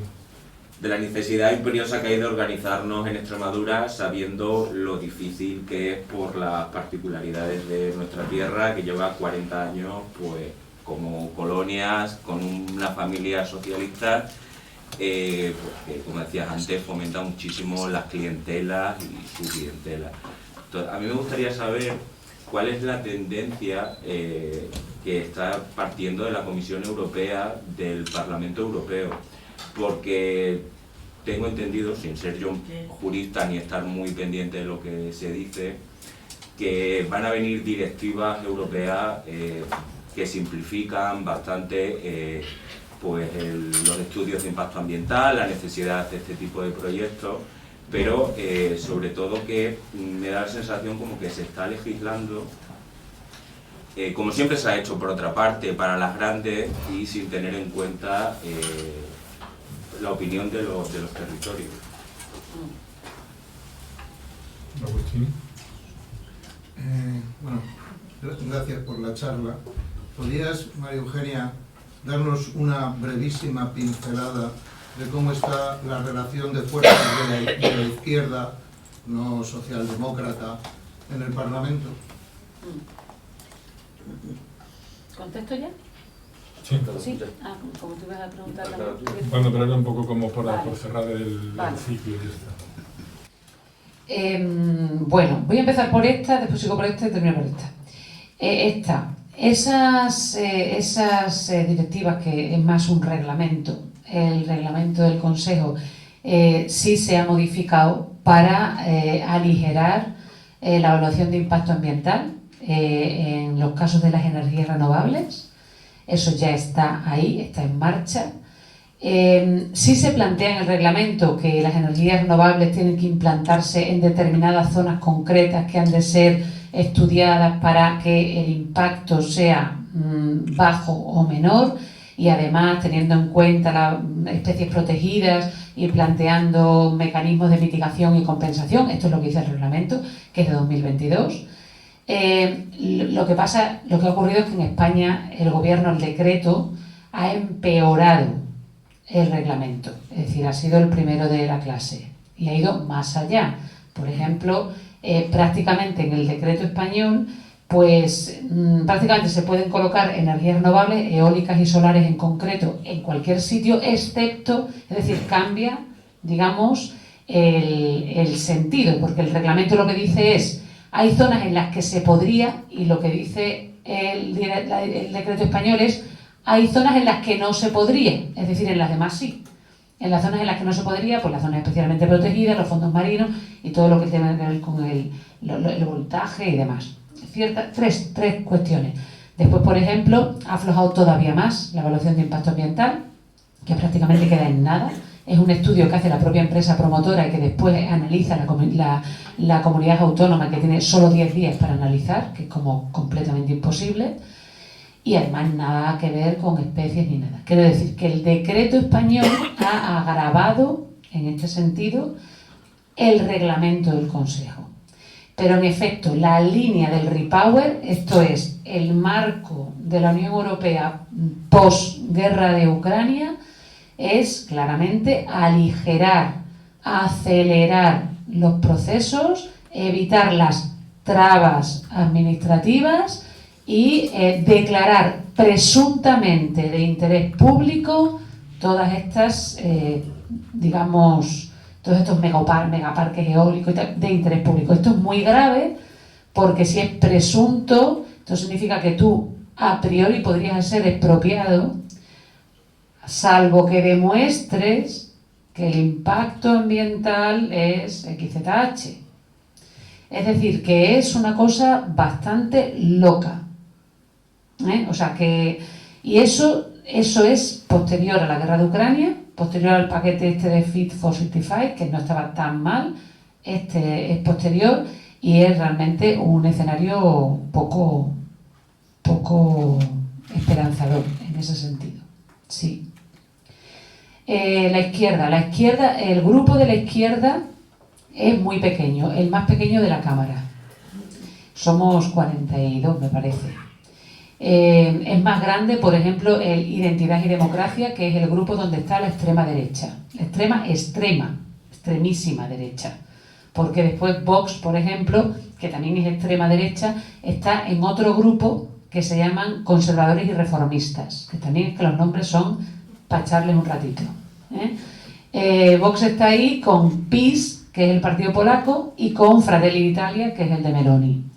Y después tiene Forza Italia, que es también Locker, ¿no? Y está en el Partido Popular Europeo, donde también, por cierto, estaba Orbán, que estaba en el Partido Popular Europeo gracias al Partido Popular Español, que es la formación política que lo ha sostenido dentro del grupo parlamentario todo este tiempo. Después ya González Pons, que ha devenido un ser, digamos, moderno y adaptado a su tiempo, pues decidió que había que cortarle ya el cordón umbilical y entonces lo sacaron. Pero la extrema derecha está repartida entre los tres grupos de la derecha, que es Identidad y Democracia, que son los que nosotros tenemos enfrente, por el hemiciclo es así, Identidad y Democracia, Conservadores y Reformistas, Partido Popular Europeo. Y después estaría Renew, que es donde está Ciudadanos, y Sandí, Socialdemócrata, que es donde está el PSOE, y nosotros que estamos en The Left, que es la izquierda. Directamente nos llamamos la izquierda porque somos la izquierda verdadera. Ya sin más. Antes nos llamábamos, yo me pareció súper pretencioso porque nos llamamos el GUE y decían, es que el GUE no sé, es verdad que el GUE ¿qué es? La gente no sabe, GUE. Vamos a cambiarnos por algo más reconocible, vamos a ser la izquierda. Y yo, bueno, pues ya está, sea. No, pero la cuestión es que somos muy pocos. Ahí están fundamentalmente los partidos comunistas que ya quedan pocos, pero está el PCP, el Partido Comunista Portugués, por ejemplo, está el PTB, el Partido de Trabajadores de Bélgica, está aquel que es, no aquel, sino aquel con K, que también es chipriota, y después están los grandes que son Syriza, que es el griego, Die Linke alemán, France Insoumise, y bueno, está Podemos, está Izquierda Unida, y bueno, está Bildu también, y bueno, y hay pues, muchos irlandeses, y después hay el NGL, que son como los nórdicos de izquierda. Pero vamos, somos muy pocos y muy variados. Es probable que en las... Muy desunidos. Bueno, y probablemente desunidos también, aunque bueno... Pero aunque allí en el Parlamento Europeo no hay tantas fricciones como en los parlamentos estatales, Pero puede ser que la izquierda desaparezca ese grupo en la siguiente legislatura, porque se exigen una serie de condiciones para componer un grupo y no son fáciles. Tienes que tener un número de delegaciones, representar un número de países. Entonces ya veremos en qué cae eso, cómo acaba. Después la cuestión difícil del final. Bueno, aclarar que no existen directrices, hasta donde yo sé, claras, al menos en el Parlamento. Yo también soy independiente, o sea que no estoy en ninguna orgánica, y entonces pues a mí no se me dan directrices, pero tampoco me consta que a los compañeros con los que yo estoy, que hay uno de anticapitalistas, otro de Podemos, otro de Izquierda Unida, se le den así directrices muy claras, ¿no? En el Parlamento Europeo además hay libertad de voto, que es diferente al resto de los parlamentos. No hay disciplina de voto, con lo que ve muchas veces incluso al PSOE o el Partido Popular votar de formas diferentes, que es una cosa bastante llamativa. Dicho esto, la cuestión del gobierno. Hombre, yo no soy tan pesimista respecto del gobierno. Yo creo que Unidas Podemos sí ha conseguido bastantes cosas, ha movido al Partido Socialista hacia la izquierda en muchas políticas que se han puesto en marcha. La reforma laboral ha sido un revulsivo importante y en la Unión Europea, hombre, pero piensa los marcos en los que estamos también. Es decir, que por ejemplo, en la Unión Europea la reforma laboral es un referente para el comisario, que yo trabajo en la Comisión de Empleo, yo trabajo en la de Mujeres, Empleo y Agricultura. Y en la de Empleo trabajo con el comisario, y el comisario, por ejemplo, le parece, entre comillas, revolucionaria la reforma laboral, la ley Rider o los decretos que establecen la transparencia salarial y los planes de igualdad en las empresas. Eso es una cosa que no existe en la Unión Europea. O sea, y por ejemplo, en términos feministas, yo creo que también se ha avanzado mucho, con muchas dificultades, con muchas diferencias, seguramente también con errores, ¿vale? Pero yo creo que se ha avanzado. Yo sí, bueno, el tema del salario mínimo, por ejemplo, yo creo que también ha sido importante. Yo creo que en políticas sociales y en políticas de género sí se han hecho cosas interesantes, ¿no? Y sí se ha conseguido influir en el gobierno, considerando, vamos a ver, que tenemos 5 ministerios, de los cuales, bueno, pues hay prácticamente uno que tiene competencias relevantes. O sea, que estamos hablando del Ministerio de Universidades, del Ministerio de Consumo, es decir, que son ministerios que no tienen prácticamente peso competencial, vamos, ¿no? Entonces, ni siquiera el de igualdad, porque el de igualdad todo lo que hace pasa por justicia, o sea que tampoco es que tenga una gran autonomía. Yo no sería tan pesimista en la evaluación. Hay que resistir, claro, con un socio mayoritario que tiene mucho peso, que en efecto presiona, se ha visto ahora también con lo de la ley del sí y otras cosas, ¿no? Y hay que seguir presionando pues, para conseguir, por supuesto, lo de la ley Mordaza, para conseguir todo el tema de la ley de vivienda, y bueno, ir haciendo evaluaciones hasta qué punto pues la gente, no solamente los de dentro, sino la gente de fuera, que es la gente que cuenta, ¿no? Pues si evalúa eso de manera positiva. Si, como tú dices, hay mucha gente que considera que ha sido un fracaso o que ha sido fallido o que no se ha conseguido todo lo que se podía haber conseguido desde fuera, que esto puede ser, pues yo creo que eso hay que evaluarlo. Y eso te lo va a decir la gente con su voto o con sus... ¿no? De alguna otra manera, ¿no? Y yo creo que eso sí hay que considerarlo. O sea, que yo creo que no hay que casarse con nadie, desde luego de antemano, ¿no? O sea, no... Pero, bueno, es probable que para las siguientes elecciones nos encontremos, pues, a lo mejor, en el mejor de los casos, en una situación similar. Digo en el mejor de los casos porque igual lo que tienes delante pues es una alianza PP-Vox.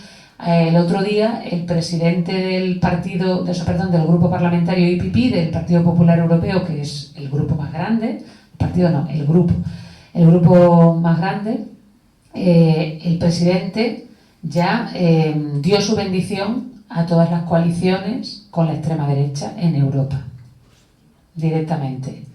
Que había estado resistiendo y ya dijo abiertamente que estaba bien, que no había que asustarse con eso y que para adelante.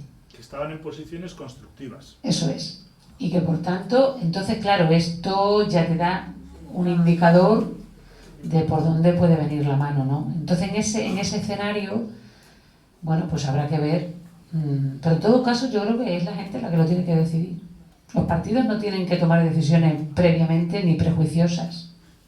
Bueno, si la gente no lo valora positivamente, pues habrá que reevaluarlo, eso, ¿no? O sea que, de todas formas, yo también te digo que mi caso es un poco anómalo personalmente porque yo no estoy en las internas del partido. O sea que, entonces, bueno, no estoy en una ejecutiva, por ejemplo, donde se estén discutiendo estas cosas, aunque claro, estoy en la periferia y sé, ¿no? Sé lo que pasa, pero... Y hay gente también, hay gente contenta, pero también hay gente descontenta, ¿eh? En la propia formación política, vamos. O sea que bueno, en fin, no sé. Intento dar ahí un momento de... Una larga cambiada además con chicuelina. Bueno, pues evidentemente darte las gracias por todo lo que nos has contado y la luz que has arrojado sobre las cuestiones que teníamos planteadas y, como no, a nuestro amigo querido y compañero Manolo Nogueras, ¿no? Sencillamente el ciclo este debe ser el tercero que hacemos ya sobre el problema que se planteó en el mítico libro de Extremadura saqueada de hace 40 años, ¿no? Y este era sobre los megaproyectos. Evidentemente hemos hecho dos sesiones nada más, viernes pasado y esto daría para mucho, ¿no? Pero la reflexión de la que partíamos, la reflexión era, dice, a ver, Extremadura es una tierra, digo, no es pregunta ya porque yo creo que está todo contestado, sí. Digo, para que veas de dónde partimos. La nota de prensa se la pasé al otro día a María, a tu jefa de prensa. Pero bueno, para que lo sepan también todos nuestros amigos de la enredadera. Como Extremadura, siendo una comunidad o un territorio que es sedentario, que produce materia prima para aburrirse, ¿no? Y en muchos aspectos son los tabaco, en tomate, tal, de largo, ¿no? Que tiene energía de sobra, que tiene mano de obra, que tiene talento, ¿no? O sea, ¿cómo? Manolo, por eso digo que está todo contestado. Eso es que no hay una política industrial ni económica, porque si no, todo el planteamiento de transformar esa materia prima para que tenga un valor añadido, las inversiones ahí serían muchísimo más baratas que todo lo que nos está llegando. Entonces, la cuestión, y es de donde surge el ciclo, es, dice, ¿qué hemos hecho para merecer esto? O sea, que ninguno de esos megaproyectos que calificábamos de extravagantes y no sé qué otro calificativo, ¿no? Es que ni uno tiene que ver con la realidad de Extremadura, de lo que aquí se produce de manera natural, ¿no? Y de ahí esa es la razón de ser de este último ciclo.